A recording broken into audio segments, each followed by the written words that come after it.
Abbiamo stato in visita di Ministro di Suriname di Relazioni Exterior, signor Ramdin. Nosotros, señor Ramdin, en varias ocasiones acaba en otra reunión, entre otras, en Naciones Unidas, pero también en la Organization of American States, para nos deliberar en diferentes puntos y de bastante tiempo acaba nosotros papiando de viaje para Aruba, nos invitaron para venir a Aruba, para mirar qué posibilidades para nos trabajar junto con Suriname. Habemos hablado de diferentes temas, entre otros, que Suriname por exportar para Aruba, importar fruta, verdura, pescar, también madera, palo, que está agora trabalhar aí e não quer exportar e o governo não me siga na outra para mirar como vai facilitar isso. Também nós estamos probando para trazer o setor privado, private sector de Suriname, junto com o private sector de Aruba, para mirar se aqui tem interesse para importar o produto na aqui de Suriname.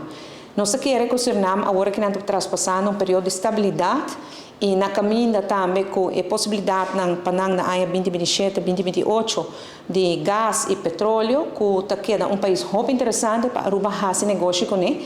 E pensei, nós me estou muito contente com o ministro Ramdin Abing. Ele invitou-me também de nome do presidente Santokhi para baixo Suriname, para nos concretizar a colaboração aqui, e nós também invitamos o presidente Santokhi para visitar Aruba, e nós vamos por concretizar a viagem aqui e aqui não. Na fim do dia, o que nós estamos buscando está para o progresso que nós estamos aqui na Aruba, para traduzir o mês em bem-estar em cada lugar. E o custo de vida alto na Aruba, lamentavelmente, está jogando rol muito importante. Então, o que nós podemos fazer para nós fazer produto na preço na massa boa, mas boa qualidade, nós lo fazemos. Mas me considerar a visita aqui do ministro Ramdin hobby exitoso. A colaboração com ele com o colega ministro Geoffrey Weaver de Economia, ministro Ursula Arens de Agricultura, ministro Dangi Udiber, riba tanto o tema de salubridade como turismo. Nós fazemos alguma outra colaboração mais para nós vai cooperar com outro, riba diferente nível entre Suriname e Aruba e assim para lograr mais progresso, mais bem-estar para nós ainda.